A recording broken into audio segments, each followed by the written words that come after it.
Salut, je m'appelle Hugo Le Cavalier, je suis naturopathe et étudiant en psychologie. J'ai lu une étude qui s'intitule exactement Les effets d'une consommation élevée de protéines durant une restriction énergétique sur la composition corporelle, le métabolisme énergétique et la performance physique chez les athlètes récréatifs.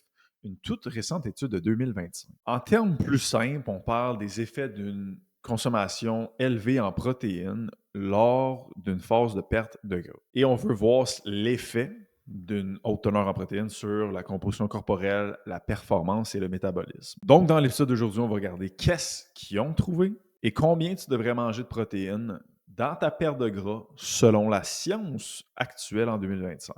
Donc, on va regarder ça en 3 blocs. Le premier bloc, comme à l'habitude, une petite introduction pour que tout le monde ait la même base. Après ça, on va aller voir qu'est-ce qu'ils ont fait dans l'étude et ça a été quoi les résultats. Et pour terminer, comment vous pouvez appliquer ça dans votre vie. Donc, justement, combien de protéines vous devriez manger lors d'une phase de perte de gras. Donc, pour commencer, quand on s'entraîne, quand on est dans le gym, on est là pour bâtir de la masse musculaire. C'est faux de prétendre qu'on est là pour perdre du gras, dans le sens où tu ne peux pas perdre du gras, tu ne peux pas genre dire je vais faire cet exercice-là pour perdre du gras. C'est pas de même, ça marche. Fait que ça veut dire que tu vas au gym pour bâtir de la masse musculaire en général, où il y en a que ça peut être travail sur l'endurance, ou ça peut être un travail sur de la force. De là à dire que je travaille sur perdre du gros au gym, c'est pas vraiment comme ça que ça fonctionne. Donc, en général, dans notre clientèle cible, les gens s'entraînent au gym pour gagner de la masse musculaire. Et lorsqu'on est rendu à perdre du gras, ben, ça serait comme cool de maintenir cette masse musculaire-là. Puis samedi, justement, j'étais à compétition de push, compétition de bodybuilding, puis vous allez comprendre pourquoi dans les prochaines semaines. Ça se peut qu'on reçoive quelqu'un que vous connaissez sur le podcast qui a fait cette compétition-là, mais qui n'en a pas parlé à personne. Vous allez comprendre pourquoi il n'en a pas parlé. Tout ça, c'est de la psycho. Mais bref, tu arrives sur un stage, c'est comme tout le temps que tu as mis pour bâtir de la masse, ton but, c'est d'en perdre le moins possible, voire de ne pas en perdre du tout. C'est souvent là qu'on arrive avec un argument de ben va, tu sais, en période de perte de gras, mange plus de protéines, ça va t'aider à maintenir ta masse musculaire. Il y avait des recherches sur le sujet quand même, mais c'était beaucoup sur des gens qui ne s'entraînaient pas avant ou des gens qui avaient vraiment un gros surpoids. Fait que c'est comme des gens plus, entre guillemets, comme nous, c'est comme dans le monde du fitness où on s'entraîne quand même depuis quelques temps, puis c'est comme il y a moins de données sur ces gens-là. Dernièrement, il y en a plusieurs qui ont sorti, qui poussent dans cette direction-là, de plus de protéines va amener une meilleure rétention musculaire en perte de gras, mais les chiffres vont vraiment comme d'un bord puis de l'autre. Puis mais c'est noté, là, il y a une étude qui dit 1,6 g par kilo versus 0,8 g par kilo. Le 1,6 a une meilleure rétention de masse musculaire. Fait que pour moi, je pèse pas loin de 190 livres. C'est l'équivalent de 138 grammes de protéines versus 68 grammes de protéines. Ben, j'ai une meilleure rétention à 138. Il y a une autre étude, 2,3 grammes par kilo versus 1 gramme par kilo. Ça veut dire que pour moi, ça représente 197 grammes versus 96 grammes. Ça veut dire que juste là, plus de rétention à 197 qu'à 86. Et un autre, on est à 2,4 grammes par kilo versus 1,2 par kilo. Fait qu'on parle de 206 versus 103 grammes pour moi. Ben, meilleur 206 versus 103. Et pour rajouter au-dessus de ça, il y a une nouvelle méta-analyse. Donc, ça, c'est toujours du solide over une étude simple. Qui, elle, pousse dans la direction du 1,9 g par kilo jusqu'à 3,2 g par kilo. Donc, pour moi, si je me fiais à la méta-analyse, si je veux maximiser la rétention musculaire dans une phase de cote, minimum 163 grammes, puis je pourrais aller jusqu'à 275 grammes. Bref, il y a tellement de chiffres, ça peut être un peu difficile de s'y retrouver, c'est quoi vraiment le bon. Et là, il y a une nouvelle étude de 2025 qui pourrait s'ajouter à ce qu'on a déjà dans le passé et préciser encore plus vraiment ça serait quoi les chiffres à aller chercher. Donc, l'étude de 2025, on parle de 21 participants. Donc, encore une fois, hein, dans l'entraînement, quand je fais des podcasts à Psycho, vous voyez qu'il y a comme 3000 personnes. Puis l'entraînement, c'est toujours peu. Donc, toujours un petit bémol quand même à ce niveau-là. 21 participants, 13 femmes, 8 hommes. Belle diversité ici, on aime ça. 3 mois d'expérience dans le gym. Petit bémol ici aussi, c'est comme oui, c'est de l'expérience, mais 3 mois, tu es encore débutant pas mal. Fait que on va voir plus tard qu'il y a certains résultats qui peuvent être attribuables à ça. Et les participants, ben, ils pratiquaient tous des sports comme le soccer, le hockey, la natation, ces affaires-là. Fait que c'était des gens très sportifs, puis qui s'entraînaient au gym depuis 3 mois. Les 21 ont participé à l'étude. Ce qu'ils ont mesuré, c'est bien évidemment ton poids, ta masse musculaire, ton body fat, et ça avec un DEXA-scan. Donc, on est dans du solide outil de mesure. On n'est pas avec une petite pince, on n'est pas avec un in-body, on n'est pas avec une balance tout en un, on n'est pas là-dedans. On est dans du gold standard là, de recherche. Là, genre, je peux me fier sur ça. Là. Donc, déjà là, on aime ça. Et ce qu'ils ont fait, c'est que pendant 6 semaines, donc encore là, un autre bémol, 6 semaines, une perte de gras ou une cote, c'est plus que 6. On parle de 12, voire 16, voire 20. Ça aurait été intéressant d'aller jusque-là, mais regarde, on va y aller avec le 6 semaines, puis on pourra peut-être extrapoler un peu plus loin après. Donc, les 21 personnes ont suivi un déficit calorique de 25 %. Donc, dans les phases avant l'étude, ben, ils allaient regarder c'est quoi que les gens ils mangeaient, ils calculaient leur métabolisme de base, etc. Et après ça, ils créaient un déficit calorique de 25 % et ils disaient voici, toi, c'est ça que tu dois manger en termes de calories pour que tout le monde dans l'étude ait un déficit de 25 %. Les participants faisaient un full body 3 fois par semaine au gym et ils étaient, après ça, divisés en 3 groupes. Donc, les 21 s'entraînent 3 fois semaine, ils ont tous un déficit de 25 %. Les 21 sont tous pareils à ces niveaux-là. Mais après ça, il y a 3 groupes. Le premier groupe, 1,2 g de protéines par kilo. Ça équivaut à 103 grammes pour moi. Le deuxième groupe, 1,6 g par kilo. On parle de 137 grammes pour moi. Et le dernier groupe élevé, donc 2,2 g, on parle de 190 grammes pour moi. Donc, on a un groupe qui est 1 g par livre de poids de corps et les autres groupes, on est plus bas que ça. Petit PS ici, si tout le monde perd du gras dans cette étude-là, on a une autre preuve que le déficit calorique crée la perte de gras. Parce que tout le monde a un déficit de 25 %. C'est juste que protéine-wise, c'est différent. Mais tout le monde a un déficit de 25 %. Ceux qui mangent plus de protéines ont peut-être un léger, plus gros, un déficit un petit peu plus grand de par le fait de l'effet thermique de la nourriture que les protéines viennent susciter. C'est peut-être la petite bémol ici.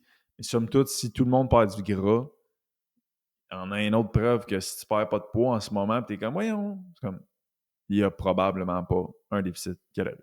Et côté entraînement, je trouvais ça pertinent de le nommer, ben, les gens allaient à l'échec musculaire et ils augmentaient leur charge à toutes les semaines. Donc encore là, on voit dans une procédure d'étude, on retrouve encore la proximité à l'échec musculaire et la surcharge progressive à toutes les semaines. Ça veut dire, encore là, si tu recherches à prendre la masse, regarde les procédures des études qui produisent ces résultats-là, tu vas avoir tes réponses. Ils vont à l'échec ou très proche de l'échec, ils augmentent leur charge ou leur rep à toutes les semaines. Aussi simple que ça. Donc maintenant, les résultats obtenus après les 6 semaines. Eh bien, les 3 groupes ont perdu du poids, comme par magie, ou pas vraiment parce que ben, les 3 groupes avaient un petit déficit de 25 %. Donc, et voilà, vous avez une preuve encore. Si vous êtes comme, voyons, mon poids bouge, mon poids, il monte, puis là, il s'en va pas dans la direction que je veux, c'est comme, on se refocus sur les comportements. Qu'est-ce qui se passe au niveau de ma dépense? Combien de steps que je fais? Ça ressemble à quoi? On retourne dans la bouffe. Je mange-tu trop? Je snack-tu trop? Je calcule-tu? Trop de resto? Trop d'alcool? Là, on retombe dans le psycho parce que ça, c'est tout des comportements. Bon, c'est pas un podcast là-dessus, fait que j'en parlerai pas. Mais, somme toute. Donc, si le poids ne bouge pas, on a une autre preuve que le déficit calorique, ça fonctionne. Au niveau de la perte de gras, ça, je viens de nommer la perte de poids. Mais la perte de gras, bien, tous les groupes ont perdu du gras. Donc, encore là, c'est ça que vous voulez, vous savez comment faire, on a les réponses sous la main. Et au niveau de la masse musculaire, qui est un peu ce qui nous intéresse, eh bien, le seul groupe qui a augmenté sa masse musculaire et qui n'en a pas perdu, c'est le groupe à 2,2 g par kilo. Ça veut dire le groupe qui mangeait 1 g de protéines par livre de poids de corps, c'est le seul groupe qui a augmenté sa masse musculaire dans un déficit calorique. Mais ça, souvent, je dis que ce n'est pas vraiment faisable. Et c'est là où je vous dis le fait que les gens s'entraînent seulement depuis 3 mois. Quand je dis que ce n'est pas vraiment faisable, perdre du gras prendre de la masse musculaire dans un déficit calorique, je donne toujours quelques bémols. Et la première, c'est comme si tu es débutant, ça va marcher. Après 3 mois d'entraînement, tu es encore un débutant. Donc, je ne suis pas surpris que ça a fonctionné. Par contre, on peut voir que ça n'a pas marché en bas de 1 g par livre de poids de corps et qu'ils en ont perdu de la masse musculaire. Donc, si on prend cette étude-là puis on la rajoute avec la méta-analyse de 2025 qui est sortie, ben, ça, c'est un 2,2 grammes par kilo, mais la méta-analyse, c'était du 1,9. Mettons que tu ajoutes cette étude-là dans la méta-analyse, on s'entend qu'on va être pas mal proche encore, donc ça confirme, entre guillemets, ça, tu ne pourras jamais confirmer à 1000%, mais ça renforcit la puissance statistique du 1,9 g par kilo minimum. Donc, comment tu peux appliquer ça dans ton quotidien si tu fais une perte de gras, tu veux maximiser ta rétention de masse musculaire? Deux choses. Un qui concerne les protéines, l'autre qui concerne le déficit calorique. Première chose, si tu veux perdre du gras, les gens perdent du gras, donc ça te prend un déficit calorique. Par contre, ce qui est intéressant, c'est qu'on voit que c'était 25% de déficit calorique. C'était précis. C'était pas juste déficit pour déficit. 25%. Et ça a fonctionné. Puis selon les recherches, au-delà de 25%, c'est souvent là qu'on se met à compromettre la rétention de la masse musculaire. Et si on fait un calcul, mettons sur 2000 calories, un déficit de 25%, c'est 500 calories. Ça veut dire que si on veut favoriser la rétention de la masse musculaire, on voudrait aller maximum 500 calories de déficit. Comme on voudrait rester entre du 100 à 500. On ne devrait pas aller au-delà de ça pour favoriser la rétention de la masse musculaire. Donc ça, je pense que c'est un premier point pour vous pour l'appliquer, c'est de, si vous pouvez, de le calculer en disant OK, 25% maximum pour maximiser la rétention de ma masse musculaire. Après ça, il faut stimuler le déficit calorique. Ça ne se fait pas en pensant, ça se fait dans la vraie vie, dans du comportement concret. On parle de faire, selon moi, au moins 7000 steps par jour. Après ça, on parle de manger mieux. Après ça, on parle de définitivement faire du travail de développement humain pour comprendre les règles de base, régulation émotionnelle, être branché sur les bonnes raisons, avoir assez de renforcement interne pour pas que la bouffe soit un problème, pour pas que la constance soit un problème, pour pas que la discipline, la motivation soit un problème. Il faut faire ce travail-là. Faire du sport qu'on aime, gym 2-5 fois semaine. Si vous faites ça, honnêtement, si vous faites un travail de développement humain, il n'y a aucun objectif qui est hors de votre portée. Parce que c'est ça le deal. Quand je dis développement humain, ce n'est pas nécessairement développement personnel. Je parle vraiment du travail de développement humain à la précog. Donc, soit précog ou ce qu'on fait, nous, avec nos clients. Les règles du jeu qu'on apprend à nos clients, c'est les règles de base pour faire arriver n'importe quoi qu'on veut dans la vie. C'est pour ça qu'avec nos clients, bien souvent, je parle zéro de nutrition, d'entraînement et toutes ces affaires-là. Mais je leur crée des plans et tout, là. Mais on n'en parle pas. On passe le suivi à parler de développement humain, des règles de base, trait de personnalité, théorie de l'autodétermination, régulation émotionnelle. Au bout de quelques mois, c'est comme ça perd du poids, mais c'est parce que le cerveau est rendu qui connaît comment jouer au jeu de la vie, qui est atteindre ses objectifs. Donc, je vous dirais, si vous voulez perdre du poids, ça va aller dans de l'ordre du comment qu'on fais arriver des affaires dans la vie, comment qu'on atteint les objectifs avec la psycho. Si vous savez ça, il n'y a plus rien qui va être à votre épreuve. Puis vous pouvez le voir dans les témoignages qu'on a sortis dernièrement sur YouTube, on en sort à toutes les semaines. Vous allez l'entendre, vous allez voir. Des mères monoparentales, ultra occupées, c'est comme ça fait arriver plein d'affaires. Ils ont des projets puis tout. Comment? Ils savent comment jouer à ce jeu-là. Donc, meilleur investissement que vous pouvez faire pour vous, c'est de vraiment connaître ces règles-là, définitivement. Ensuite, pour les protéines, comment appliquer ça? Si on ajoute cette étude-là à la méta-analyse qu'on a vue en 2025, on pourrait dire que 1,9 g serait le minimum par kilo jusqu'à 2,7. Personnellement, nous, avec nos clients, à l'année, on fonctionne souvent à 1 g par livre de poids de corps, ça veut dire un 2,2 g par kilo.